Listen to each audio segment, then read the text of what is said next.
Hi, I'm Pastor Donnie Ryan. I wanted to share with you on this Sunday just some thoughts on this subject, to count it all joy. I'm going to read from the book of James, chapter 1, verses 2 and 3. And James says, "My brethren, count it all joy when you fall into various trials, knowing that the testing of your faith produces patience."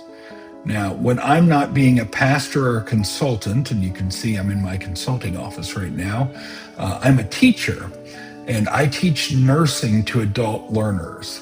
One of the most challenging things for my students is tests. They absolutely hate them because they cause anxiety and stress and are generally uncomfortable. But the tests are also absolutely necessary, because when we test students, we're able to assess their progress, and we can see their strengths and their weaknesses, areas of mastery and areas for improvement. But despite their necessity, my students would still rather not take them. And the same can be said for the trials of our faith. So here's what James, the brother of Jesus, had to say. "My brethren, count it all joy when you fall into various trials, knowing that the testing of your faith produces patience." Count it all joy when you fall into various trials. Now, when you read that, you think to yourself on its face, that is counterintuitive. Who in the world is happy about a trial?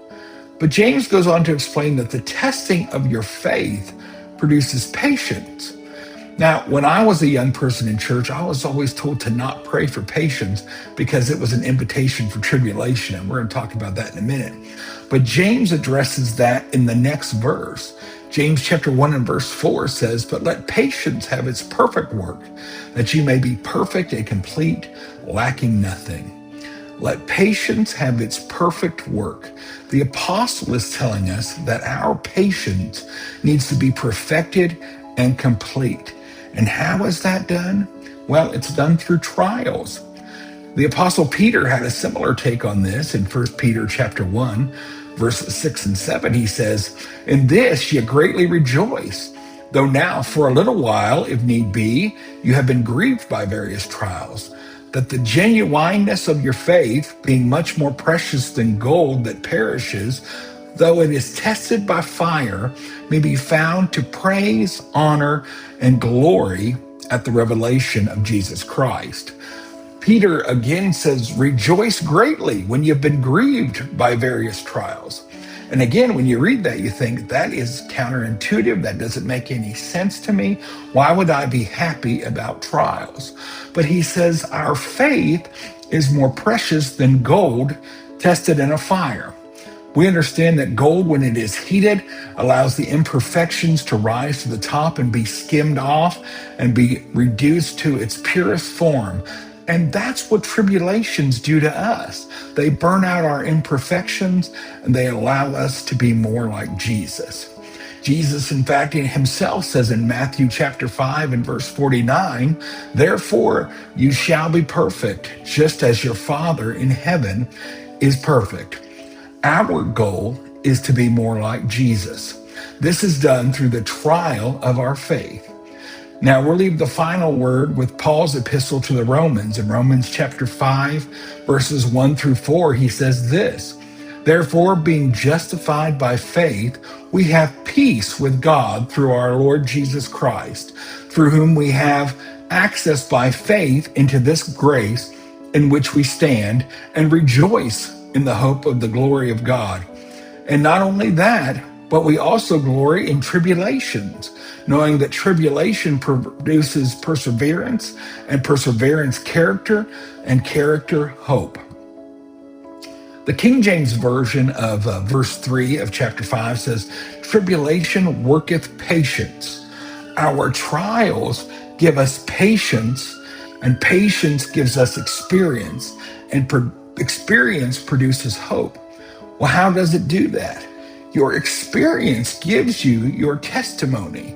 You can say to somebody, "God brought me through this trial," and he can do the same for you, because you can't have a testimony without a test.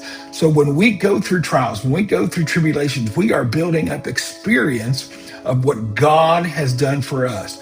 Revelation chapter 12 and verse 11 says they overcame by the blood of the Lamb and the word of their testimony.